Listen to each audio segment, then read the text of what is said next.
अस्सलाम वालेकुम दोस्तों। उम्मीद करता हूँ आप सब खैरियत से होंगे। अ, आज जो है वो 1 मिनट पहले आप मेरी आवाज़ का बता दें क्लियर आ रही है कि नहीं। तो ये आज हमारा संडे का जिस तरीके से हर संडे 5 बजे पाकिस्तानी वक्त के मुताबिक ब्लॉकचेन डेवलपमेंट के ऊपर लेक्चर शुरू होता है।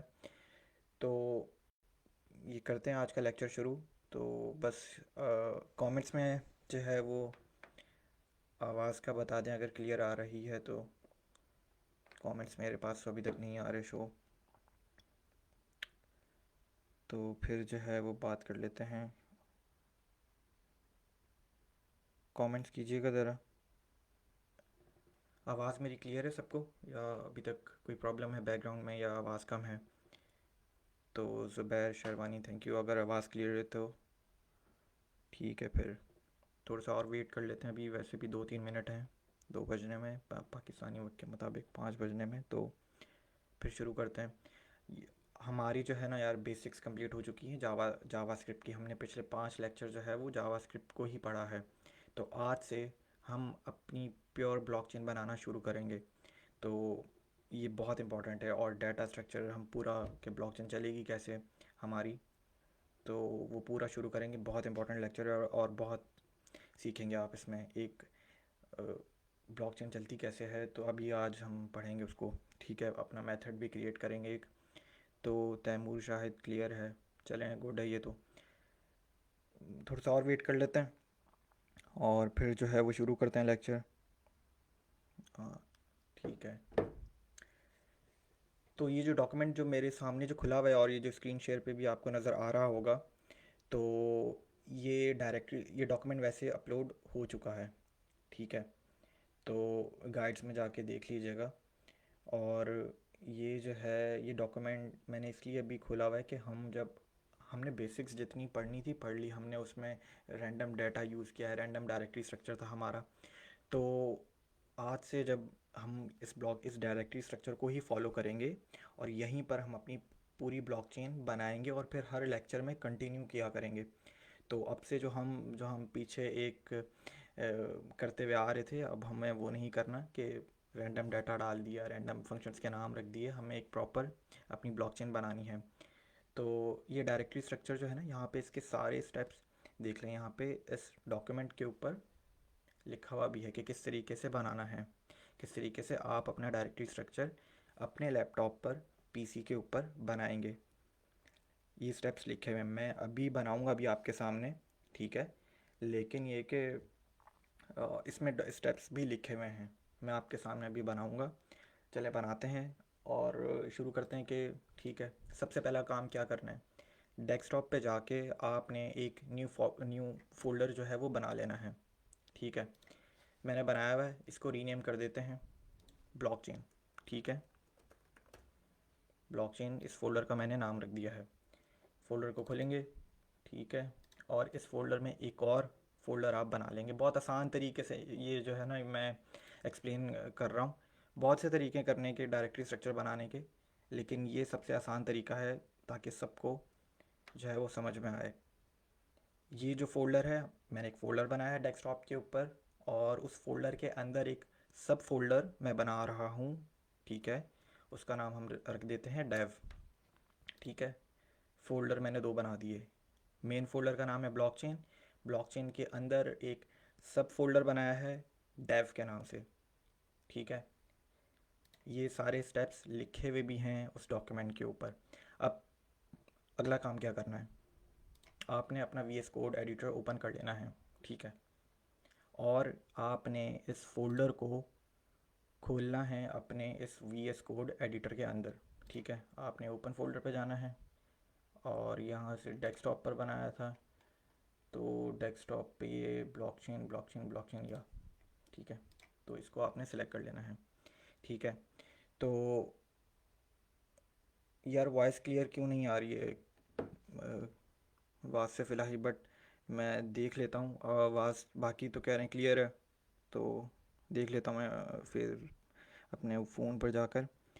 तो यार आवाज़ तो क्लियर है मेरे पास। ठीक है, और पिछले लेक्चर में भी यही था कि आवाज़ क्लियर नहीं। अब मैं और कितनी आवाज़ इसमें, आप लोगों को क्या चाहिए? मैंने देखा है, गाइड्स में जाके देख लें वो लेक्चर, उसमें आवाज़ बिल्कुल ठीक थी। तो आवाज़ बिल्कुल ठीक है। ठीक है, अब आगे चलते हैं कि हमने दो फोल्डर बना लिए हैं। एक हमारा मेन फोल्डर है और एक जो है वो सब फोल्डर है हमारा। इस सब फोल्डर में जाके हम अपनी दो फाइल्स बनाएंगे। पहली फाइल का नाम हम रख देते हैं ब्लॉकचेन बी। ठीक है, ठीक है, ब्लॉकचेन। और ये जावास्क्रिप्ट के ऊपर हम बना रहे हैं तो ब्लॉकचेन डॉट जेएस। ठीक है, पहली फाइल का नाम हमने रख दिया ब्लॉकचेन डॉट जेएस, क्योंकि ये जावास्क्रिप्ट की फ़ाइल है। जिस तरीके से हमने पढ़ा है हम अपने जावास्क्रिप्ट के बेसिक्स लेक्चर में, कि जब भी आप जावास्क्रिप्ट की फ़ाइल बनाएंगे तो आपको डॉट जेएस की जो एक्सटेंशन है वो लगानी पड़ेगी। ठीक है, तो अब शुरू करते हैं अगला काम। पहली फ़ाइल बना ली, ठीक है। दूसरा काम क्या करना है, हमने दूसरी फाइल बना लेनी है इसी डेव के फोल्डर पे। ठीक है, टेस्ट डॉट जे एस। ठीक है, दो फाइल्स हमने बना ली हैं। एक फ़ाइल का नाम है ब्लॉकचेन, दूसरी फाइल का नाम है टेस्ट डॉट जे एस। ये दोनों जावास्क्रिप्ट की फ़ाइल्स हैं। ठीक है, तो काम क्या किया, डायरेक्टरी स्ट्रक्चर हमारा कंप्लीट हो चुका है, तकरीबन कंप्लीट हो चुका है। एक आखिरी चीज़ रहती है हमारी करनी। ठीक है, क्या किया हमने, दो फोल्डर बनाए हैं। पहले फ़ोल्डर का नाम ब्लॉकचेन रखा है, दूसरा उसके अंदर एक सब फोल्डर बनाया था और वो क्या नाम था, डेव, उस फोल्डर का। और उस फोल्डर में जाके हमने अपनी दो फाइल्स बनाई हैं, ब्लॉकचेन, दोनों जावास्क्रिप्ट की फाइल्स हैं, और दूसरी फाइल का नाम है टेस्ट, क्योंकि जो भी हम ब्लॉकचेन अपनी लिखेंगे कोड यहाँ पे, हम उसको टेस्ट इस फाइल में करेंगे। ठीक है, तो अब जो है वो आखिरी स्टेप डायरेक्टरी स्ट्रक्चर में क्या करेंगे, आप टर्मिनल पर जाएंगे। ठीक है यार, मैं एक मिनट इसका जो है ना, टर्मिनल पर जाके कंट्रोल प्लस, थोड़ा सा और जूम हो जाए। ठीक है, तो कमांड लिखेंगे आप देख लें। जैसे ही मैंने टर्मिनल खोला है तो मैं जो हूँ वो कौन सी डायरेक्टरी पे, मैं अपनी ब्लॉकचेन के फोल्डर पे ही हूँ, तो ये करना आपको नहीं पड़ेगा कुछ भी। आपने बस टर्मिनल खोलना है और एक npm init की कमांड लिखनी है। ये भी क्लियर है आपको कि ये भी मैंने जो है वो दी हुई है डॉक्यूमेंट के अंदर। ठीक है, ये npm init की कमांड करती क्या है ये आपको बता देता हूँ कि भाई, ये तो पहले जो है ना ये बंद कर देते हैं। ठीक है, npm init की कमांड करती है कि ये आपके, npm क्या है, मैंने पहले लेक्चर में बताया था कि ये एक ऐसा मॉड्यूल है कि आप जिसके ज़रिए बहुत सी चीज़ें सीखते हैं। कि एक तो इसके मिलियन पैकेजेस हैं, आप अपनी डेवलपमेंट करते वक्त इस मॉड्यूल को, इन मॉड्यूल्स को इंटीग्रेट करवा सकते हैं अपने प्रोजेक्ट के ऊपर। ठीक है, तो npm init की कमांड क्या करती है कि आप भी, लेट सपोज आप भी एक पैकेज बना रहे हैं, तो कल को किसी को ये आप अपलोड कर सकते हैं, तो कल को कोई ना कोई ये पैकेज यूज़ कर सकता है। ठीक है, और भी इसके अंदर अब देखिएगा, जैसे मैंने npm init की कमांड ली तो ये आपसे कुछ मेटा डाटा पूछेगा। पैकेज का नाम क्या रखना चाहें, ब्लॉकचेन आपने कर देना है। ठीक है, वर्जन, ठीक है, डिस्क्रिप्शन क्या है, फॉर लर्निंग पर्पस, ओके लिख देते हैं। और बिल्कुल ठीक है, टेस्ट कमांड अभी गिट की रिपॉजिटरी लिखने की ज़रूरत नहीं है। ठीक है, हमने सिर्फ एंटर करना है, ऑथर बाद में लिख देंगे, लाइसेंस, और ओके। तो ये npm init की कमांड आपकी क्या कर देगी, आपके पैकेज डॉट जेसन की फ़ाइल बना दी है। अब पैकेज डॉट जेसन की फ़ाइल क्या है, इसको अगेन बाद में एक्सप्लेन करूँगा मैं सारी चीज़ें। अभी हमारा जो काम है वो बेसिक्स पे ही रहें। Package dot JSON basically dependencies के लिए और आपके प्रोजेक्ट को मैनेज कर रही होती है, स्क्रिप्ट्स के लिए भी। और इसको एंड में तो नहीं, थोड़ी देर में आगे जाके अगले लेक्चर्स में बहुत सी चीज़ें हमें नई चीज़ें सीखने को मिलेंगी। तो फिर जो है वो हम शुरू करते हैं, इसको एक्सप्लेन करूँगा मैं। क्या कह रहे हैं, मैं कमेंट्स पढ़ लूँ थोड़े से। ठीक है, वही आवाज़ क्लियर है बिल्कुल। और भाई सेव करने के बाद प्रोग्राम प्रोग्राम रन नहीं कर रहा, यार स्क्रीनशॉट भेज दो। ठीक है, और हमने क्या किया, ये पैकेज डॉट जेसन फाइल बंद कर देता हूँ। एंड हमारा डायरेक्टरी स्ट्रक्चर बन चुका है। हमने दो फोल्डर बनाए हैं, फोल्डर के अंदर एक सब फोल्डर बनाया है डेव का।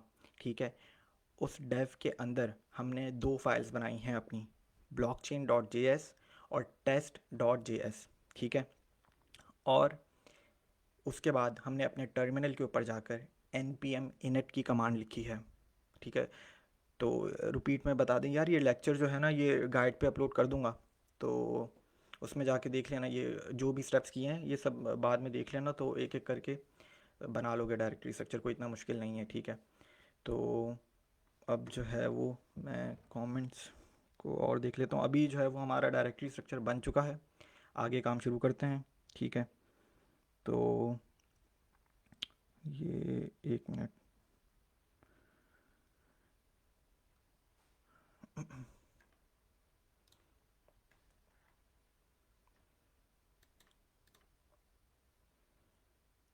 और मेरे ख्याल से शुरू किया जाए, ठीक है।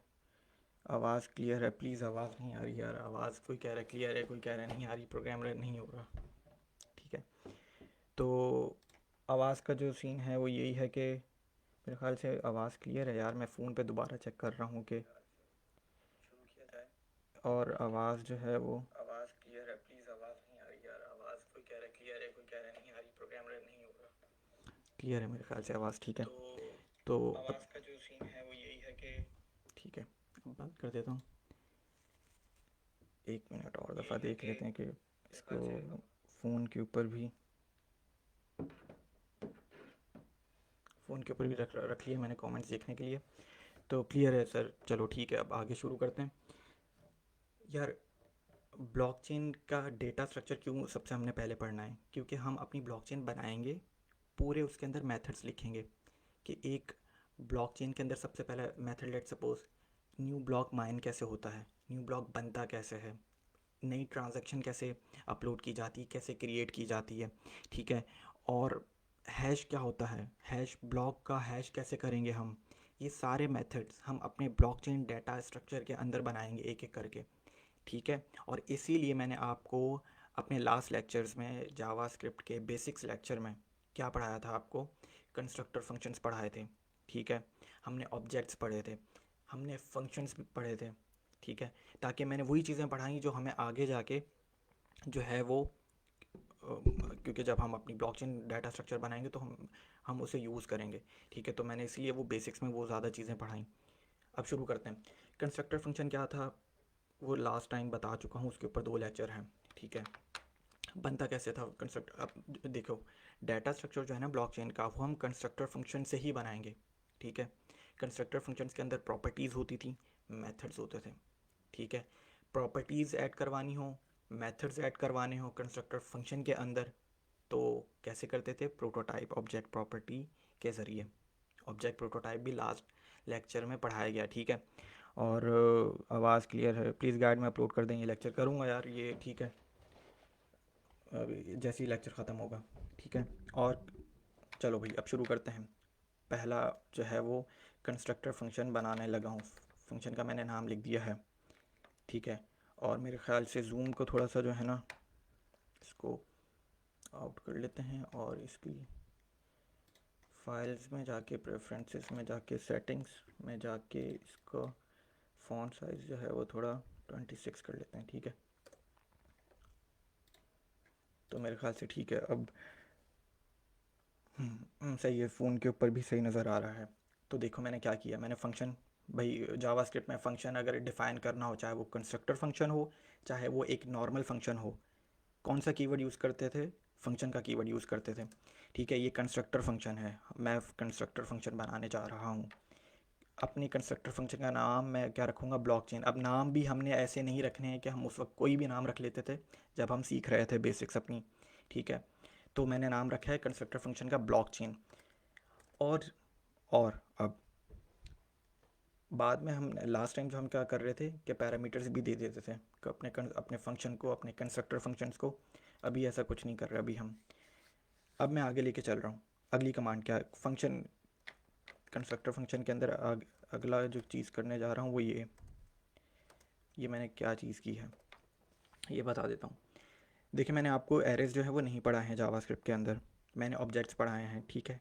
एरे भी एक, एरे क्या चीज़ है, अब एरे क्या करता है, एक से ज़्यादा डाटा जो है वो स्टोर करता है, एक ऐसा सिंगल वेरिएबल जिसके अंदर आप एक से ज़्यादा डाटा स्टोर करवा सकते हो। वेरिएबल क्या होता था, वेरिएबल ये लिखते थे कुछ भी नाम रख दो, ठीक है। x इज इक्वल टू उसमें 5, ठीक है, ये एक ही वैल्यू स्टोर करवा रहा है। एरे क्या होती है, मल्टीपल वैल्यू स्टोर करवाने के लिए यूज़ किया जाता है एरे को। तो अब एरे की अगर मैं एक एग्जांपल आपको दे दूं तो वो यही है कि लेट सपोज़ मैंने एक वेरिएबल बनाया, ठीक है, उसका नाम रख दिया मैंने कार्स। और यार देखो, वेरिएबल एरेज मैंने इसलिए भी नहीं पढ़ा है, कुछ ऐसी बेसिक चीज़ें हैं जो मैं लिंक दे दूंगा, वो आपको खुद जाके, बहुत से ऑनलाइन ट्यूटोरियल्स हैं, बहुत से ऑनलाइन आर्टिकल्स हैं, साइट्स हैं जहाँ से आप सीख सकते हैं। आपने इतनी जावास्क्रिप्ट तो पढ़ ली कि आपको चीज़ें अब समझ में आने लगेंगी। एरे क्या चीज़ है, मल्टीपल डाटा स्टोर करवाता है।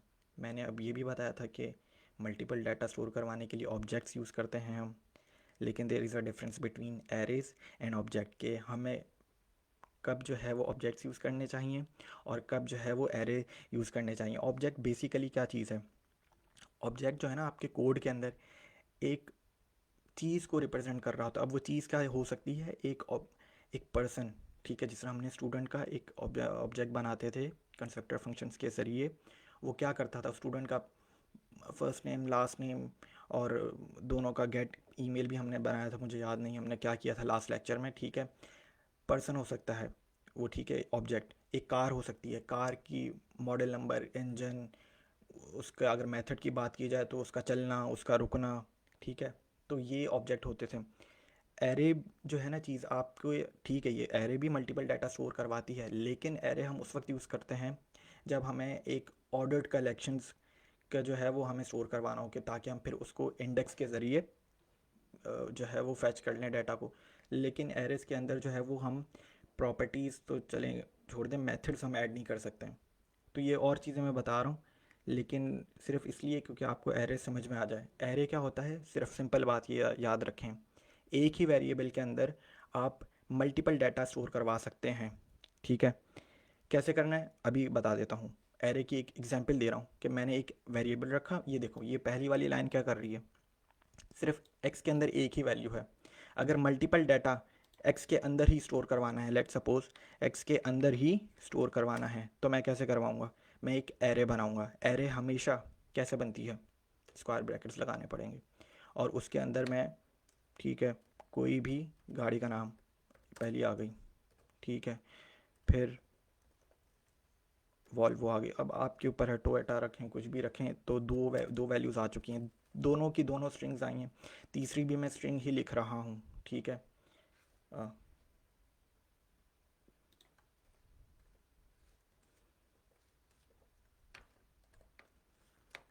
ठीक है, तो तीन वैल्यूज़ आ गई। एरे क्या कर रहा है, मल्टीपल डाटा स्टोर करवा रहा है। इसके अंदर सिर्फ आप स्ट्रिंग, देखें ये भी पढ़ाया हुआ है आपके बेसिक लेक्चर में कि डाटा टाइप्स भी कौन कौन सी होती हैं। स्ट्रिंग डाटा टाइप भी होते हैं। स्ट्रिंग क्या होते हैं, कैरेक्टर्स ऑफ सीक्वेंस। ये हमने नंबर्स भी पढ़े हुए हैं, इंटीजर्स जिसे कहते हैं, नंबर भी मैं स्टोर करवा सकता हूँ इसके अंदर। सिंपल एक मैंने कॉमा लगाना है, ठीक है, और नंबर भी स्टोर करवा दिया। तो ये मल्टीपल डाटा स्टोर करवाने के लिए एरेज यूज़ होती हैं। अब दोबारा अपने कोड के ऊपर आ जाते हैं, हम क्या कर रहे थे। मैंने एक कंस्ट्रक्टर फंक्शन बनाया है, उस कंस्ट्रक्टर फंक्शन का नाम है ब्लॉक चेन। उसको कोई पैरामीटर भी नहीं दिया है, ठीक है। उसके अंदर मैंने दिस, अब दिस कीवर्ड क्या करता है, बहुत दफ़ा एक्सप्लेन कर चुका हूँ मैं अपने प्रीवियस लेक्चर्स के अंदर, ठीक है। दिस डॉट चेन क्या कर रहा है, इसके अंदर मैंने एक एम्प्टी एरे बनाया है। ये बताऊँ क्या करेगा, आप हमारी ब्लॉकचेन के अंदर जितने भी ब्लॉक क्रिएट होंगे वो इस एरे में जाके स्टोर होंगे। एरे मैंने क्या बताया अभी, कि एरे मल्टीपल डाटा को स्टोर करवाने के लिए यूज़ किया जाता है। तो मल्टीपल डाटा को स्टोर करवाने के लिए एरे अगर यूज़ कर रहे हैं, तो मल्टीपल डाटा में हमारे पास क्या होगा, हमारा एक ब्लॉक, जिस तरीके से बिटकॉइन का ब्लॉक 8 to 10 मिनट्स के बाद माइन होकर ब्लॉकचेन के अंदर ऐड हो जाता है, तो हमारी ब्लॉकचेन के अंदर भी जो ब्लॉक ऐड होगा, ठीक है, 10 मिनट के बाद, तो वो भी इसी ही एम्प्टी एरे के अंदर, मतलब पहले एक ब्लॉक था, 10 मिनट के बाद एक और ब्लॉक क्रिएट हुआ, तो वो भी इस एरे में जाके स्टोर हो जाएगा। तो यही कहना चाह रहा हूँ कि this is where our blockchain will be store, ठीक है। मतलब कि हम जितने भी न्यू माइन ब्लॉक्स करेंगे वो स्टोर इस जगह पर आएंगे। माइन ब्लॉक मतलब कि जो माइन होने के बाद, ठीक है। कंस्ट्रक्टर फंक्शन के अंदर पहली प्रॉपर्टी मैंने लिख दी है, दिस डॉट चेन, और वो एक एम्प्टी एरे है। और उसके अंदर हमारा ब्लॉकचेन का पूरी ब्लॉकचेन डाटा जो है ना वो स्टोर होगा, ऑल द ब्लॉक्स। ठीक है, अगली प्रॉपर्टी,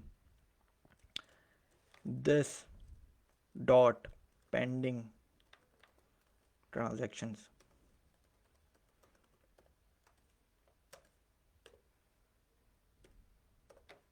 ये क्या चीज़ कर रही है, मैंने अपने कंस्ट्रक्टर फंक्शन का नाम रखा है ब्लॉकचेन, ठीक है, फिर उसके अंदर मैंने लिखा दिस डॉट चेन, और अब मैंने अपनी एक दूसरी प्रॉपर्टी बताई है, वो ये कर रही है कि जितनी भी पेंडिंग ट्रांजैक्शंस होंगी, जिस तरीके से मैंने अभी बताया कि 10 मिनट के बाद ब्लॉक क्रिएट होता है बिटकॉइन का, तो उस 10 मिनट के वक्फे के अंदर जितनी भी ट्रांजैक्शंस होनी होती ना, वो सब इस एरे में जाके बैठेंगी, इस एरे में जाके स्टोर होंगी। जब ब्लॉक क्रिएट हो जाएगा, 10 मिनट के बाद ब्लॉक क्रिएट होने वाला है, अगला नया होने वाला है लेट सपोज, तो ये सारी पेंडिंग ट्रांजैक्शंस उस ब्लॉक में जाकर ऐड हो जाएंगी और फिर माइन होंगी, और फिर हमारा वो ब्लॉक इस चेन में जाके स्टोर हो जाएगा। थोड़ा कन्फ्यूजन बहुत है, लेकिन समझना ऐसे ही पड़ेगा आपको कि भाई करेंगे क्या। भाई देखें, 10 का ब्लॉक जो है वो 1 मिनट के बाद क्रिएट होता है, बिटकॉइन का 10 मिनट के बाद। तो उस 10 मिनट के वक्फे तक मैंने एक ट्रांजेक्शन जनरेट की है, लेकिन वो उसी वक्त जो है वो मेरी ब्लॉकचेन के अंदर ऐड नहीं हो जाएगी जब तक कि अगला ब्लॉक माइन नहीं होता। ठीक है, तो ये सारी की सारी पेंडिंग ट्रांजैक्शंस मैं नहीं बनाऊंगा, और भी लोग जो हैं वो दुनिया में कर रहे होंगे। तो ठीक है, बिटकॉइन की अगर मैं बात करूं तो इन 10 मिनट में बहुत सी ट्रांजैक्शंस एक एरे में जाके स्टोर होंगी। हमारी भी ब्लॉकचेन में यही होगा कि हम जितनी भी ट्रांजैक्शंस बनाएंगे वो पहले इस एम्प्टी एरे के अंदर, क्योंकि हम ट्रांजैक्शंस एक नहीं बनाएंगे, अगेन एरे क्यों यूज़ करते हैं, मल्टीपल डाटा को स्टोर करवाने के लिए। ठीक है, तो हम एक ट्रांजैक्शन नहीं बनाएंगे पेंडिंग, हम 3 से 4 बना लेंगे, और जब वो बना लेंगे 4 ट्रांजैक्शन, फिर ब्लॉक माइन करेंगे। ये सब मेथड्स बनेंगे इनके। ठीक है, ब्लॉक माइन करने के बाद वो फिर डाटा हमारी ब्लॉकचेन के अंदर जाके स्टोर होगा। बस यही है मेरा कंस्ट्रक्टर फंक्शन ब्लॉकचेन का। हम अभी मतलब कंस्ट्रक्टर फंक्शन कंप्लीट नहीं हुआ है, कंस्ट्रक्टर फंक्शन तो अभी हमारा चल रहा है, लंबा होगा, हम पढ़ चुके हैं। अब मैं जो मेथड्स जो है ना वो मैं अपने इस कंस्ट्रक्टर फंक्शन के अंदर नहीं बनाऊंगा। मैं जितने भी मेथड्स, अब मैं अगेन वो मैं इस कंस्ट्रक्टर फंक्शन के बाहर बनाऊंगा। मेथड क्या चीज़ है, अगेन प्रीवियस लेक्चर को जाके पढ़ें। मेथड्स अगर मुझे ऐड करवाने हैं कंस्ट्रक्टर फंक्शंस के बाहर से, तो मुझे एक प्रोटोटाइप प्रॉपर्टी को यूज़ करना पड़ेगा, जावास्क्रिप्ट की प्रोटोटाइप प्रॉपर्टी को यूज़ करना पड़ेगा। ठीक है, और मेथड क्या होता है दोबारा एक्सप्लेन कर देता हूँ, छोटी सी चीज़। मेथड क्या होता है यार, ऑब्जेक्ट के अंदर जो हो, देखें, प्रॉपर्टीज़ होती हैं और मेथड्स होते हैं। ठीक है, मेथड हो गया, लेट सपोज कि अगर कार का फ्यूल ग्रेटर दैन है, कि अगर फ्यूल है तो मेरी कार चलेगी, वरना मेरी कार नहीं चलेगी। तो ये मेथड है ना, कि भाई मेरा मेथड प्रॉपर्टीज़ के ऊपर डिपेंड कर रहा है। कार का चलना, कार का रुकना, ये एक मेथड है। कार का मॉडल नंबर, उसका इंजन, उसका कलर, उसका वेट, ये एक प्रॉपर्टी है। ठीक है, बहरहाल कहाँ से कहाँ निकल गए। मैंने अपनी ब्लॉकचेन के ऊपर ही क्या किया, मैंने अपना कंस्ट्रक्टर फंक्शन बना लिया है।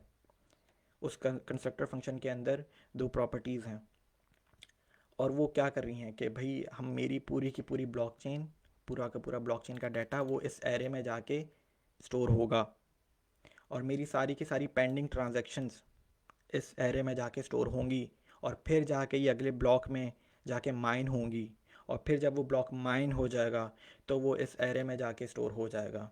बहुत कन्फ्यूजन है मुझे पता है, लेकिन अभी तो शुरू किया है, सारी चीज़ें क्लियर होंगी आहिस्ता आहिस्ता। ठीक है, तो अब मैंने अपना कंस्ट्रक्टर फंक्शन के बाद अब अपने ही कंस्ट्रक्टर फंक्शन के अंदर, ये जो मेरा कंस्ट्रक्टर फंक्शन बन चुका है, इसी के अंदर मैं एक नया मेथड क्रिएट करवाऊँगा। ठीक है, और अगर आपको पता है कि भाई अगर मुझे बाहर से कोई प्रॉपर्टी, अपने मतलब कंस्ट्रक्टर फंक्शन के बाहर से कोई प्रॉपर्टी या कोई मेथड ऐड करवाना है, तो मैं ऑब्जेक्ट प्रोटोटाइप प्रॉपर्टी को यूज़ करूँगा। कैसे यूज़ करते थे ये सब हम पढ़ चुके हैं लास्ट लेक्चर में, बेसिक्स में। कैसे करते थे कि आप अपने कंस्ट्रक्टर फंक्शन को पहले कॉल करते थे। कंस्ट्रक्टर फंक्शन का नाम क्या मेरे ऊपर, ब्लॉकचेन। ठीक है, तो ब्लॉकचेन को कॉल कर लिया, डॉट ऑपरेटर लगाया। ठीक है, और अब क्या करना है, प्रोटोटाइप प्रॉपर्टी को कॉल करना है। ठीक है भाई, कर दिया, डॉट ऑपरेटर लगाया। मैं एक मेथड क्रिएट करवाने जा रहा हूँ और उस मेथड का नाम क्या है, क्रिएट न्यू ब्लॉक। ठीक है, create new block. Okay, method है तो फंक्शन है वो ऑब्वियसली। ठीक है, और उस फंक्शन के को अब मैं क्या दूंगा, पैरामीटर्स दूंगा कुछ ना कुछ। ठीक है, पहला पैरामीटर जो मैं देने जा रहा हूँ वो है नॉन्स। अगेन नॉन्स क्या चीज़ है, क्या चीज़ है सब बताएंगे अभी, बहुत अभी तो हमारा ब्लॉकचेन शुरू हुई है। ठीक है, सारी चीज़ें पढ़ेंगे। नॉन्स, नॉन्स क्या चीज़ है बताता हूँ। नॉन्स बेसिकली यार प्रूफ ऑफ वर्क से ना, जब हम प्रूफ ऑफ वर्क एल्गोरिथम चलाएंगे तो प्रूफ ऑफ वर्क से ना हमें एक नंबर मिलता है नॉन्स। नॉन्स एक बेसिकली एक नंबर ही है जो आपको एक लेजिटिमेट ब्लॉक कि हाँ ये आपने ही माइन किया है। ठीक है, तो नॉन्स के ऊपर अभी बहुत बात करेंगे इसके ऊपर। तो नॉन्स एक बेसिकली एक नंबर है जो आपको प्रूफ ऑफ वर्क से मिलेगा, प्रूफ ऑफ वर्क करने के बाद मिलेगा। प्रूफ ऑफ वर्क का भी हम मेथड बनाएंगे और करेंगे अपना प्रूफ ऑफ वर्क, और फिर वो देखिएगा किस तरीके से वो प्रूफ ऑफ वर्क हमें ये नॉन्स रिटर्न करता है कि हाँ भाई ये लेजिटिमेट ब्लॉक है। ठीक है, तो नॉन्स हम मतलब एक न्यू ब्लॉक क्रिएट करने के लिए ना, ये देखें, ये क्रिएट न्यू ब्लॉक करने के लिए मैं अपने फंक्शन के अंदर 3 पैरामीटर्स लिखने जा रहा हूँ। पहला पैरामीटर मैंने लिख दिया है नॉन्स। अगला पैरामीटर क्या है, प्रीवियस ब्लॉक हैश। ठीक है, उसके बाद मेरा आखिरी पैरामीटर क्या है, हैश। थोड़ा सा कन्फ्यूजन लग रहा होगा लेकिन समझना पड़ेगा। अब मैंने नॉन्स तो जो है वो बताया है। नॉन्स क्या है, हमें प्रूफ ऑफ वर्क से एक नंबर मिलेगा यार, ये हम अभी सारा करेंगे। ठीक है, पढ़ना ही यही है। प्रीवियस ब्लॉक हैश, ये क्यों इंपॉर्टेंट है यार, न्यू ब्लॉक क्रिएट करने के लिए ना हमें प्रीवियस ब्लॉक का हैश बहुत इंपॉर्टेंट है। क्योंकि देखो ब्लॉकचेन क्या चीज़ है, इम्यूटेबल लेजर है, कि वो लेज ऐसा खाता जो चेंज नहीं किया जा सकता। तो मुझे नया ब्लॉक क्रिएट करने के लिए ना मेरे पास पिछले ब्लॉक का हैश लाजमी होना चाहिए। अगर देखो, क्योंकि होगा क्या कि जब मैं एक नया ब्लॉक क्रिएट करूँगा, ठीक है, इससे इससे अगला वाला ब्लॉक क्रिएट करता हूँ लेट सपोज, तो एक अगले वाले ब्लॉक के पास इस पीछे वाले ब्लॉक का हैश होगा। तो अगर मैं अगले वाले ब्लॉक के अंदर डाटा को चेंज करना चाहूँ तो उसका हैश डिफरेंट आएगा।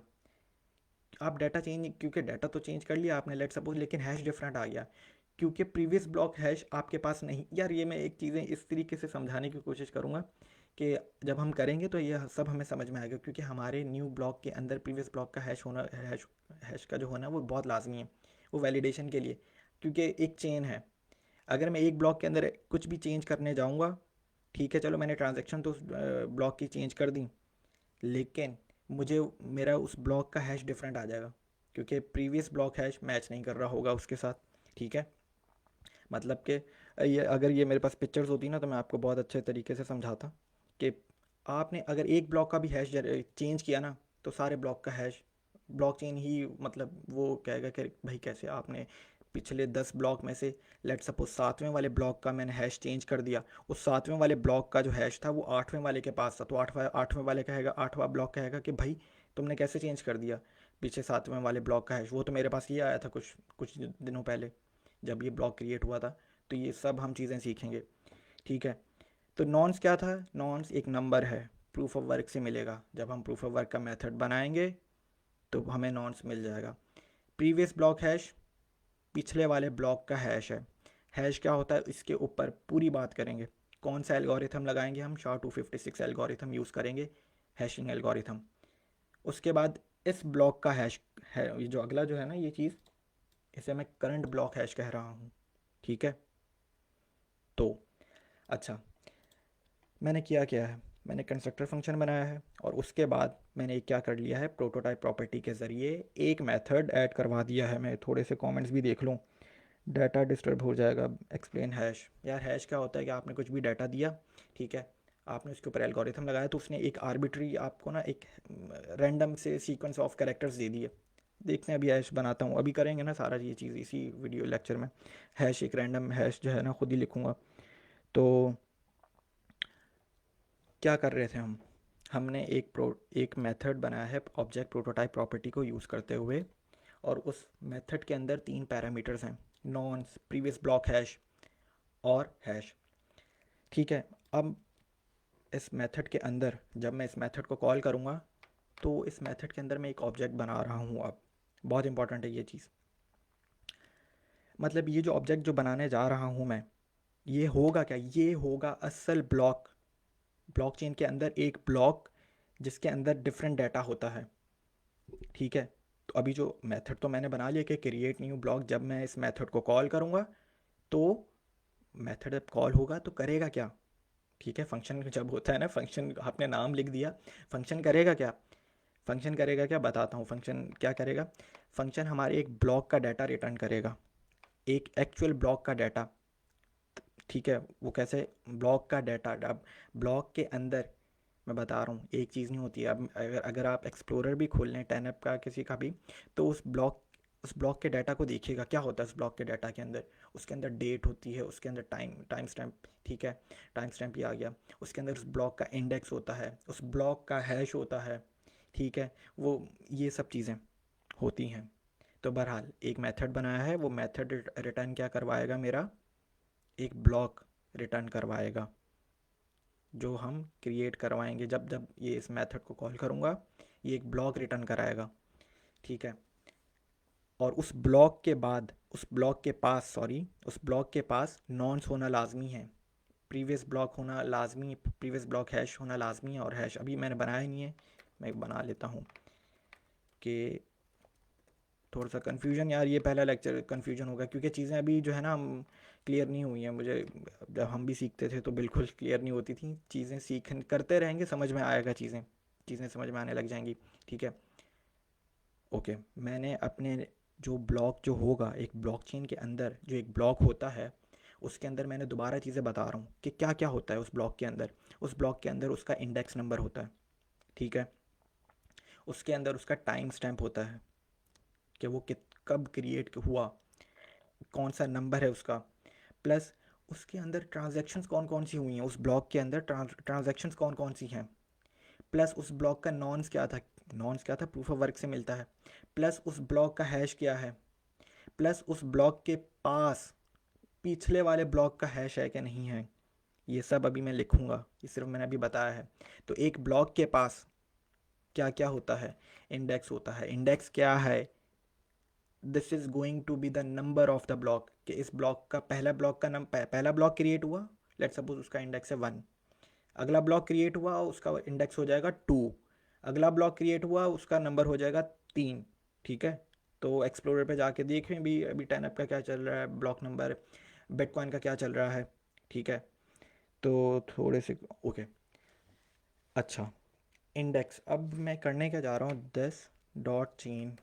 मैंने कॉल किया है अपनी प्रॉपर्टी को दिस डॉट चेन को, क्योंकि भाई ये जो कंस्ट्रक्टर फंक्शन है और ये जो मेथड है, ये मेथड जो है, ये मेथड ये इसी कंस्ट्रक्टर फंक्शन का हिस्सा है। तो इसलिए मैंने दिस डॉट चेन आगे एक डॉट ऑपरेटर लगा के जावास्क्रिप्ट के लेंथ के प्रॉपर्टी को कॉल किया है और +1 के भाई +1। ठीक है, जब भी एक ब्लॉक क्रिएट हो तो उसके इंडेक्स के अंदर +1 का इजाफा हो जाएगा। भाई जैसे ही एक ब्लॉक क्रिएट होगा तो पहले वाले ब्लॉक का अगर इंडेक्स नंबर 1 है तो अगला +1 होकर 2 हो जाएगा, 2 के अंदर +1 होकर 3 हो जाएगा। ठीक है, ये डॉट लेंथ प्रॉपर्टी है ऑब्जेक्ट जावास्क्रिप्ट के अंदर। चलो जी, पहले एक ब्लॉक के अंदर ब्लॉक का नंबर तो होता है जो कि हमने लिख लिया है। आगे चलते हैं। उस ब्लॉक के पास मैंने बताया है कि क्या होगा, आपको नज़र आ रहा होगा, नज़र आता है एक्सप्लोरर के ऊपर। मैं यार खोल भी लेता हूँ आपको एक जो है ना एग्जाम्पल दे देता हूँ कि भाई मैं करना ब्लॉक के पास क्या क्या होता है। एक्सप्लोरर खोल लेते हैं 10 ऐप का ही। ठीक है, तो नज़र आ रही है यार ये स्क्रीन, मेरे ख्याल से आ जाएगी। तो ये देखो एक ब्लॉक का, ये देखो ये ब्लॉक नंबर आ रहा है। ठीक है, प्लस जो ब्लॉक क्रिएट हुआ है उसका हैश आ रहा है, रेसिपेंट्स को छोड़ दें, अमाउंट आ रही है, और ये देखें टाइम स्टेप कि कब ये ब्लॉक क्रिएट हुआ है। ठीक है, तो देखो क्या है, ब्लॉक नंबर आया है, हैश आया है, रेसिपेंट्स को छोड़ देते हैं, अमाउंट को भी छोड़ देते हैं, कितने टी पे जनरेट हुए हैं, प्लस टाइम स्टैम्प। और भी ब्लॉक के अंदर बहुत सारा डाटा होता है जो आपको अभी फ्रंट एंड के ऊपर शो नहीं हो रहा है। बहरहाल मैं आपको सिर्फ ये दिखाना चाहता था कि ठीक है, ओके।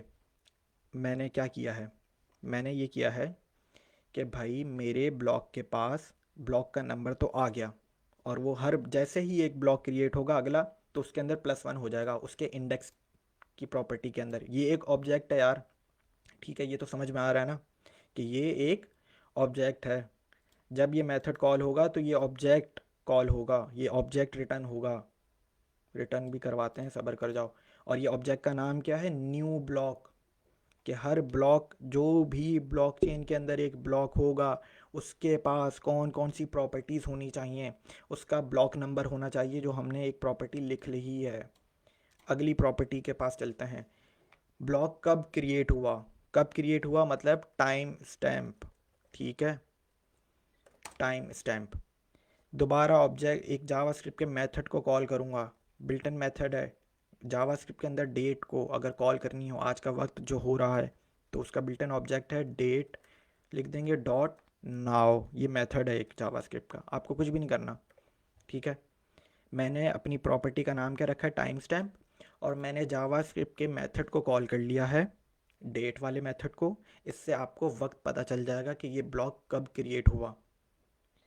ऑब्जेक्ट बना रहे हैं, ऑब्जेक्ट के अंदर दूसरी प्रॉपर्टी लिख दी है कि मेरे उस ब्लॉक के पास होगा क्या, इंडेक्स नंबर तो होगा, उस ब्लॉक का नंबर होगा। कब वो ब्लॉक क्रिएट हुआ है, तो मैंने जावास्क्रिप्ट के डेट के मेथड को कॉल कर लिया है। अच्छा चलो यार, ब्लॉक के पास दो चीज़ें तो हो गई, तीसरी चीज़ क्या होगी,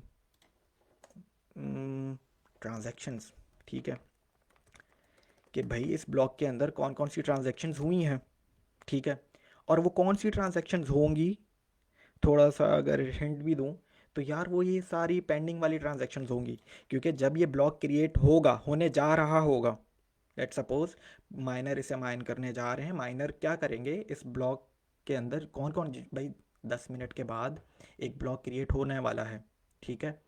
तो जितनी भी पेंडिंग ट्रांजैक्शंस होंगी ना, वो सारी इस ब्लॉक के पास आ जाएंगी, और फिर माइनर इसे माइन करते हैं, और फिर ब्लॉकचेन के अंदर, हमारे चेन के अंदर ये ब्लॉक ऐड हो जाएगा। तो इस ब्लॉक के पास तो ट्रांजैक्शंस होना तो लाजमी है, और वो कौन सी ट्रांजैक्शंस होंगी, जो पिछले 10 मिनट से वेट कर रही थी, हम जैसे यूज़र्स ने क्रिएट करके रखी हुई थी, ठीक है। तो दिस डॉट पेंडिंग ट्रांजैक्शन, क्योंकि भाई ये देखो, ये मैंने बनाई हुई है कि जो अभी देखो, पेंडिंग ट्रांजैक्शन तो अभी कुछ बनाई नहीं है, क्योंकि इसका तो मेथड बनाएंगे हम अभी आगे जाके, ठीक है। कि ट्रांजैक्शन बनती कैसे, इसका तो एक अलग मेथड है, वो अभी अभी हम आगे जाके करेंगे। लेकिन जो भी पेंडिंग ट्रांजैक्शन होगी, ट्रांजैक्शन होंगी, होनी चाहिए ट्रांजैक्शंस, ठीक है, क्योंकि एक से ज़्यादा होगी, सॉरी, ठीक है। तो पेंडिंग ट्रांजैक्शंस, जो भी पेंडिंग ट्रांजैक्शन होगी वो इस ब्लॉक में आ जाए। और जब मैं इस मेथड को कॉल करूँगा तो ऑब्वियसली ये ऑब्जेक्ट रिटर्न होगा, मतलब ये ब्लॉक क्रिएट होने की, बिल्कुल ब्लॉक, ये मेथड जब कॉल करूँगा तो ब्लॉक ही क्रिएट होगा। लेकिन अभी तो चीज़ें नहीं है ना हमारे पास, नॉन्स नहीं है, प्रीवियस ब्लॉक नहीं है, प्रीवियस ब्लॉक का हैश नहीं है, और इस ब्लॉक का भी हैश नहीं है। लेकिन आज भी हम एक ब्लॉक क्रिएट करेंगे, फिक्र ना करें, डमी डाटा लेकर, ठीक है। डमी नॉन्स ले लेंगे, डमी जो है वो हैश ले लेंगे, और डमी जो है वो मतलब इस प्रीवियस ब्लॉक हैश ले लेंगे। तो करेंगे, आज भी हम एक ब्लॉक क्रिएट करेंगे, और अपनी देखिएगा हमारी चेन के अंदर ब्लॉक ऐड भी होगा, करेंगे भी। बहरहाल एक ब्लॉक के पास ब्लॉक का नंबर आ गया, एक ब्लॉक के पास कब ये ब्लॉक क्रिएट हुआ है, ठीक है, उसका वक्त आ जाएगा, टाइम स्टैम्प जिसे कहते हैं।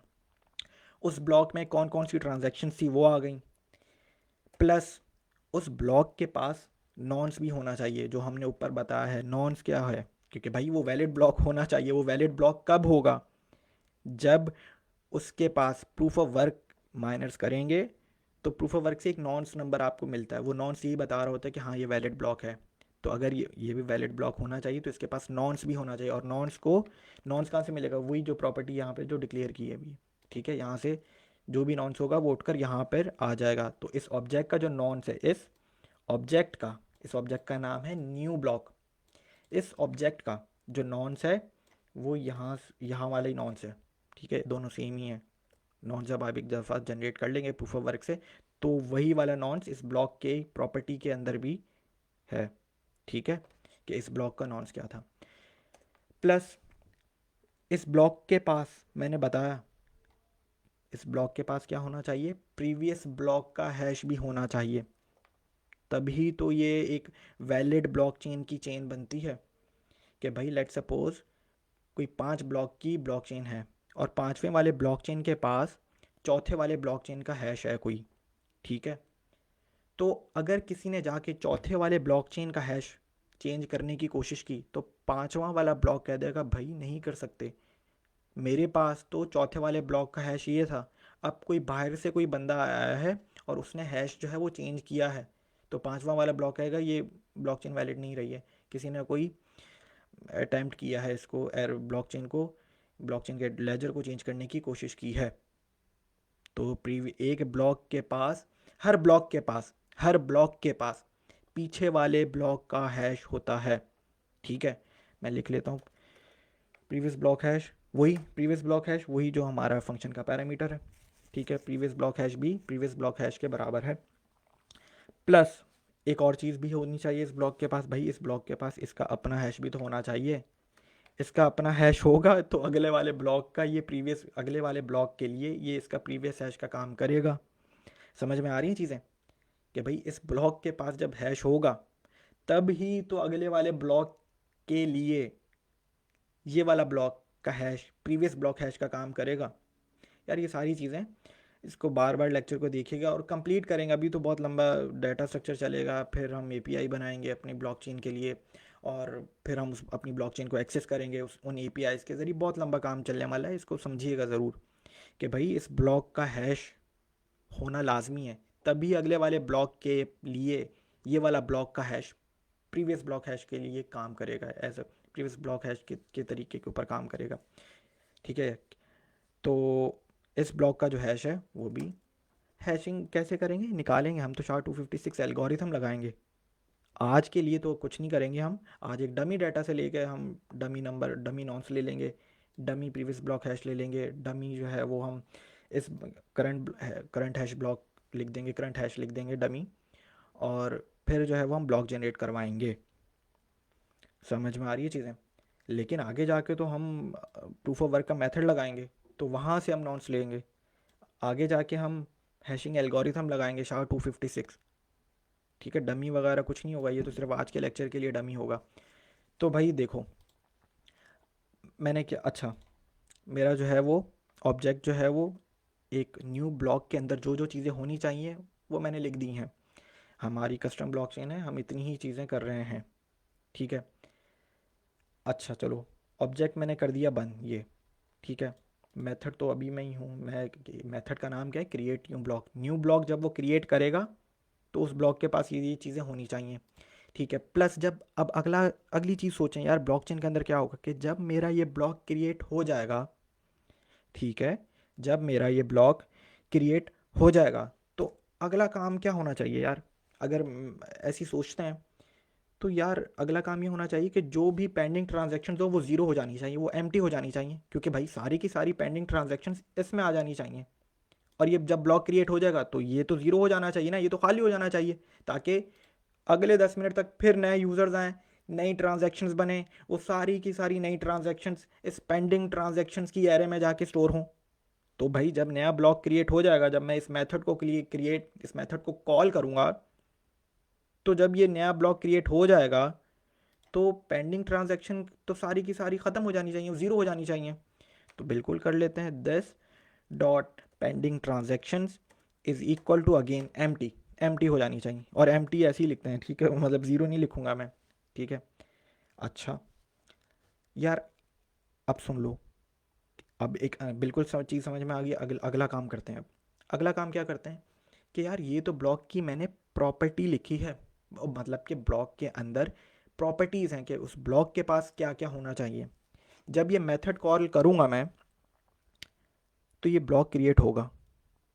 फिर मैंने आपको बात बताई कि जब ये ब्लॉक क्रिएट हो जाएगा तो पेंडिंग ट्रांजैक्शंस हो जानी चाहिए सारी की सारी एम्प्टी, ठीक है। प्लस जब ये ब्लॉक क्रिएट हो जाएगा तो कहाँ जाएगा, शुरू में बताया सारे के सारे ब्लॉक हमारी ब्लॉकचेन की चेन के एरे के अंदर जाएंगे, ठीक है। हम सारे के सारी हमारी ब्लॉकचेन के जो ब्लॉक्स होंगे वो हम इस एरे के अंदर जाके स्टोर करवाएंगे। तो भाई बिल्कुल जब ये ब्लॉक क्रिएट हो जाएगा पेंडिंग ट्रांजैक्शन सारी की सारी ख़त्म हो जानी चाहिए, एम्प्टी हो जानी चाहिए, ठीक है। एम्प्टी हो जानी चाहिए, ये देखो। प्लस अब ये वाला ब्लॉक जाके कहाँ ऐड हो जाना चाहिए, मेरी चेन के एरे के अंदर। तो एरे के अंदर जब कोई चीज़ आप ऐड करवाते हो या डिलीट करवाते हो, ऐड करवाने का मतलब है, अच्छा ऐड करवाना है तो जावास्क्रिप्ट के अंदर ऐड का नहीं, डॉट ऑपरेटर कौन सा यूज़ होगा, पुश का। मैं कर क्या रहा हूँ, मैं लिख देता हूँ यार, मैं जो है ना चीज़ें पहले बताना शुरू कर देता हूँ और फिर लिखता नहीं हूँ तो लोगों को थोड़ा सा शायद मुश्किल हो। मैंने क्या किया है, जब मेरा ये मेथड कॉल हो, मेथड का नाम क्या है, क्रिएट न्यू ब्लॉक। जब वो ब्लॉक क्रिएट हो, जब ये मेथड कॉल हो सॉरी, तो एक तो है ये ऑब्जेक्ट, और ये ऑब्जेक्ट का नाम क्या है, न्यू ब्लॉक। कि उस ब्लॉक के पास क्या क्या चीज़ें होनी चाहिए, उस ब्लॉक के पास वैलिड नॉन्स होना चाहिए। नॉन्स कहाँ से आएगा, प्रूफ ऑफ वर्क करके आएगा। प्रूफ ऑफ वर्क तो अभी लिखा ही नहीं है कुछ, ठीक है लिखेंगे। प्रीवियस ब्लॉक हैश होना चाहिए उसके पास, इस ब्लॉक के पास जो ब्लॉक क्रिएट होने वाला है। प्लस उसके पास इसका अपना हैश भी होना चाहिए। हैशिंग एल्गोरिथम्स भी नहीं अभी लिखे, SHA-256 किया ही नहीं है कुछ, आगे जाके करेंगे ये सब। प्लस वो ब्लॉक का टाइम क्या जब ये ब्लॉक क्रिएट हो, प्लस उसके ब्लॉक का नंबर ऐड हो जाना चाहिए, मतलब उस ब्लॉक का नंबर होना चाहिए कुछ ना कुछ, ठीक है। बहरहाल जब ये ब्लॉक क्रिएट हो जाए तो फिर क्या हो, जितनी भी पेंडिंग ट्रांजेक्शन्स हैं वो सारी की सारी इस ट्रांजेक्शन्स में जब आ जाएंगी तो अब तो ये एम्प्टी हो जाना चाहिए, ज़ीरो हो जाना चाहिए, और एम्प्टी ऐसे ही करते हैं, ठीक है। प्लस जब ये ब्लॉक क्रिएट हो जाए तो मेरी चेन के एरे के अंदर जाके ये पुश हो जाना चाहिए। पुश का मतलब है ऐड, पुश का मतलब है ऐड हो जाना चाहिए। और प्लस अब अपने ऑब्जेक्ट को रिटर्न करवा लेते हैं, ठीक है। रिटर्न क्या चीज़ है, ये सारी चीज़ें पिछले लेक्चर्स में हमने बताई हुई हैं। तो हमने क्या किया यार, हमने एक कंस्ट्रक्टर फंक्शन जो है वो बनाया है, ठीक है। कंस्ट्रक्टर फंक्शन के बाद हमने अपने ही कंस्ट्रक्टर फंक्शन के अंदर एक मेथड ऐड करवाया है। मेथड बाहर से, अगर आप अपने कंस्ट्रक्टर फंक्शन के अंदर बाहर से मेथड ऐड करवाते हैं या बाहर से कोई प्रॉपर्टी ऐड करवाते हैं तो कौन सी जावास्क्रिप्ट की बिल्ट इन प्रॉपर्टी को यूज़ करते हैं, प्रोटोटाइप प्रॉपर्टी को। कैसे यूज़ करते हैं, अपने कंस्ट्रक्टर फंक्शन का नाम लिखेंगे ब्लॉक चेन, ठीक है, डॉट ऑपरेटर लगा के अब प्रोटोटाइप, ठीक है, बिल्ट इन कीवर्ड है। प्लस अपने मेथड का नाम रखेंगे, कौन सा मेथड हमने पहला अपनी ब्लॉकचेन का मेथड बनाया है, क्रिएट न्यू ब्लॉक के। जब हम ये इस मेथड को कॉल करें तो ये एक ब्लॉक क्रिएट करे, एक नया ब्लॉक क्रिएट करे, और उस नए ब्लॉक के पास उस ब्लॉक का नंबर होना चाहिए, उस ब्लॉक का वक्त होना चाहिए कि ये कब क्रिएट हुआ है, ठीक है। प्लस उसके इस ब्लॉक में कौन कौन सी ट्रांजैक्शंस हैं जो पिछले 10 मिनट से 8 मिनट से 1 मिनट से इंतज़ार में थी। प्लस इस ब्लॉक के पास नॉन्स होना चाहिए। नॉन्स कहाँ से आएगा, प्रूफ ऑफ वर्क से आएगा। नॉन्स एक बेसिकली एक नंबर है। प्रूफ ऑफ वर्क जब हम करेंगे तो देखेंगे नॉन्स कैसे मिलता है, सब देखेंगे। प्लस इस ब्लॉक के पास प्रीवियस ब्लॉक हैश होना चाहिए, बता चुका हूँ क्यों ज़रूरी है हैश, प्रीवियस ब्लॉक का हैश। प्लस इस ब्लॉक के पास ही अपना हैश होना चाहिए, तभी अगले ब्लॉक के लिए इसका अपना हैश उस अगले वाले ब्लॉक के लिए प्रीवियस ब्लॉक हैश का काम करेगा। तो जब ये ब्लॉक ठीक है हो जाए तो हमारी पेंडिंग ट्रांजैक्शंस एम्प्टी हो जानी चाहिए और ये ब्लॉक क्रिएट ऐड हो जाना चाहिए हमारी चेन के एरे के अंदर, ठीक है। अभी इस मेथड को टेस्ट भी करेंगे। टेस्ट मैंने क्या बताया कि जब टेस्ट हम अपनी इस फाइल में नहीं करेंगे, फाइल को सेव करवा लिया है, हम कहाँ पे करेंगे, अपनी सेकेंड वाली फाइल के ऊपर जो क्या है test.js। यार एक जावास्क्रिप्ट के अंदर, ठीक है बिल्कुल, मैं काम इस फाइल के अंदर कर रहा हूँ लेकिन मैं टेस्ट अपने इस काम को दूसरी फाइल में कर रहा हूँ, करने जा रहा हूँ।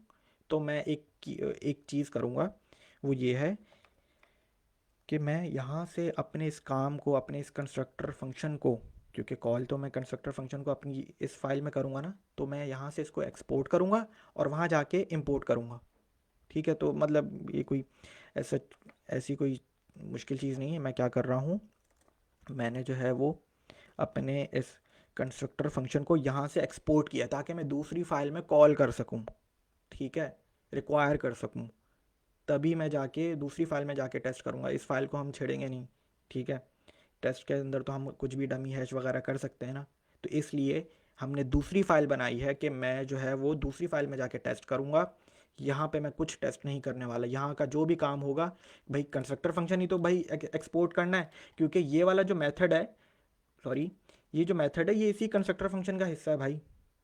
मेथड बाहर से ऐड करवाया लेकिन है तो इसी कंस्ट्रक्टर फंक्शन का हिस्सा ही। तो मैं बस अपने कंस्ट्रक्टर फंक्शन को ही मैंने एक्सपोर्ट करवाया है। कौन सी कमांड, कौन सा लाइन ऑफ कोड लिखा है, module dot exports is equal to क्या करवाना चाह रहे हो, अपने कंस्ट्रक्टर फंक्शन को मैं एक्सपोर्ट करवाना चाह रहा हूँ। ठीक है भाई, सेव कर देते हैं। ओके, दूसरी फाइल में चले जाते हैं, सेटिंग्स को क्लोज कर दिया। दूसरी फाइल में जाके क्या करना है, रिक्वायर कर लेना या इंपोर्ट कर लेना है। कैसे करेंगे, एक मैंने जो है वो एक वेरिएबल बनाया, कॉन्स भी है। अच्छा, कॉन्स क्या चीज़ है, एक वेरिएबल है, मतलब डाटा स्टोर करेगा। ठीक है, कॉन्स करें, वार करें, लेट करें, फ़र्क है तीनों में। उस चीज़ों में नहीं पढ़ते, बहुत सिंपल सा फ़र्क है, आप पढ़ लीजिएगा गूगल पे जाके। बेसिक्स आपको अब इतनी आ जानी चाहिए कि भाई कुछ चीज़ें आप खुद भी एक्सप्लोर करें कि what is the difference between const, let and var. ठीक है, कॉन्स्ट तो ये चीज़ है कि सिंपल इसके अंदर जो भी डाटा आ गया वो फिर चेंज नहीं हो सकता, वो इम्यूटेबल है। जो भी आपने वैल्यू स्टोर करवाई वो इम्यूटेबल है, चेंज नहीं होगी। कॉन्स्ट, अपने वेरिएबल का नाम क्या रख रहा हूँ, वेरिएबल ही कहूँगा मैं इसे, ब्लॉक चेन। ठीक है, ठीक है। और मैं क्या करूँगा, जो मैंने वहाँ से एक्सपोर्ट करवाया है, बल्कि पहले मैं एक काम कर लेता हूँ, मैं फाइल ही जो पूरी फाइल को ही ना यहाँ पे इंपोर्ट करवा लेता हूँ। ठीक है, पूरी फाइल को ही मैं इंपोर्ट करवा लेता हूँ। हाँ, वो जो फाइल जो थी ना ब्लॉकचेन, वो मैंने यहाँ पे रिक्वायर करवा ली है। ठीक है, और वो किस वेरिएबल में जाके स्टोर है, ब्लॉकचेन के अंदर। ओके, अब क्या करते हैं, और भाई देखो, जब मैंने इस फाइल को ही एक्सपोर्ट करवा लिया है, और इस फाइल के अंदर से, मतलब इस फाइल को ही मैंने यहाँ पे इंपोर्ट करवाया है, रिक्वायर करवाया है, तो इस फाइल के अंदर से एक्सपोर्ट क्या चीज़ हो रही है, मेरी ब्लॉकचेन का कंस्ट्रक्टर फंक्शन। तो समझ में आ रही है चीज़, मैंने क्या किया है, वहाँ से अपने कंस्ट्रक्टर फंक्शन को एक्सपोर्ट करवाया है, और मैंने यहाँ पे इस पूरी ही फाइल को इंपोर्ट करवा लिया है। ठीक है, और वो जो मेरी जो फाइल है वो सिर्फ एक ही चीज़ एक्सपोर्ट कर रही है, उसका नाम है ब्लॉकचेन का कंस्ट्रक्टर फंक्शन। बहरहाल आगे चलते हैं, सिंपल सी एक मेरे ख्याल से समझ में आ जाना चाहिए अब। यार कंस्ट्रक्टर फंक्शन क्या, कंस्ट्रक्टर फंक्शन का मकसद क्या होता था, मल्टीपल ऑब्जेक्ट्स बनाना। ठीक है, ठीक है, तो चलो यार पहला ऑब्जेक्ट बना लेते हैं, नाम रख देते हैं, let suppose bitcoin is equal to, constructor function को कॉल करवा रहा हूँ। कॉल कैसे करते थे कंस्ट्रक्टर फंक्शन को, याद होना चाहिए, पिछले 2 लेक्चर्स में हमने पढ़ा है कंस्ट्रक्टर फंक्शन। कंस्ट्रक्टर फंक्शन को कॉल करवाने का तरीका, न्यू कीवर्ड लगाते हैं, प्लस अपने कंस्ट्रक्टर फंक्शन का नाम लिख देते हैं। ठीक है जी, यही करते हैं। तो हमने एक ऑब्जेक्ट बना लिया, या एक इंस्टेंस बना ली है अपने कंस्ट्रक्टर फंक्शन की। ओके यार, देखा जाए तो इस कंस्ट्रक्टर फंक्शन में तो ना कोई पैरामीटर था, देख लो कोई भी पैरामीटर नहीं था, और वो सिंपल क्या था, दो एरे हैं इसका, दो एरे हैं इस कंस्ट्रक्टर फंक्शन के अंदर, और दोनों की दोनों एम्प्टी एरे हैं, क्योंकि चेन के पास भी कोई ब्लॉक नहीं है, और पेंडिंग ट्रांजैक्शंस के पास भी कोई पेंडिंग ट्रांजैक्शन नहीं है भाई, क्योंकि ना कोई ट्रांजैक्शन ऐड ही नहीं की हमने, ट्रांजैक्शन का तो अभी हमने कोई मेथड ही नहीं बनाया। तो ठीक है, तो ट्रांजैक्शन कहाँ से होगी। ठीक है, प्लस कोई ब्लॉक क्रिएट ही नहीं करवाया जो जहाँ यहाँ पे जाके स्टोर होगा। चेन के पास क्या होगा, हमारे पूरी ब्लॉक चेन के अंदर जितने भी ब्लॉक्स ऐड होंगे वो एक एक करके इस चेन के अंदर जाके स्टोर हो जाएंगे। ठीक है, तो ना कोई ब्लॉक क्रिएट करवाया है, ना कोई ट्रांजैक्शन है, और ना कोई पैरामीटर है। तो बस मैंने क्या किया है, मैंने बस अपने कंस्ट्रक्टर फंक्शन को कॉल करवा कर एक इंस्टेंस या एक ऑब्जेक्ट बना लिया है। प्लस अब मतलब कि मेरा जो कंस्ट्रक्टर फंक्शन है वो इस वेरिएबल में है बिटकॉइन के। ठीक है, तो अब मैं क्या कर लेता हूँ, अब हमारे पास कंस्ट्रक्टर फंक्शन के पास एक मेथड तो था, वो मेथड हमने लिखा है ये पूरा। ठीक है, वो मेथड क्या करता था, क्या रहा है, वो एक नया ब्लॉक क्रिएट करेगा। ओके, तो अब मेरा जो कंस्ट्रक्टर फंक्शन है ना, वो मैंने कॉल करवा के इस वेरिएबल के पास है। ठीक है, तो इसी वेरिएबल को ही अब मैं कॉल करूँगा, बिटकॉइन डॉट, कौन सा मेथड है, जो अभी तक एक हमारे कंस्ट्रक्टर फंक्शन के पास एक ही मेथड बनाया है, और उसका नाम क्या है, क्रिएट न्यू ब्लॉक। ठीक है, ओके जी, क्रिएट न्यू ब्लॉक कर दिया है। ठीक है, ठीक है। और ओके, तो आपने क्या किया है कि हमारा एक ही मेथड था, ठीक है, एक ही मेथड पर आपने क्या कर लिया है, उससे कॉल करवा लिया है, ठीक है। ओके, वो मेथड के पास कौन कौन से पैरामीटर्स हैं, देख लो। उस मेथड के पास 3 पैरामीटर्स हैं। उस मेथड का एक फंक्शन है और उस फंक्शन के पास 3 पैरामीटर्स हैं। नॉन्स, नॉन्स एक नंबर है, मैंने बताया प्रूफ ऑफ वर्क से आएगा। लेकिन यार अभी तो हम डमी डाटा यूज़ कर सकते हैं, ताकि एक ब्लॉक क्रिएट करके तो देखें।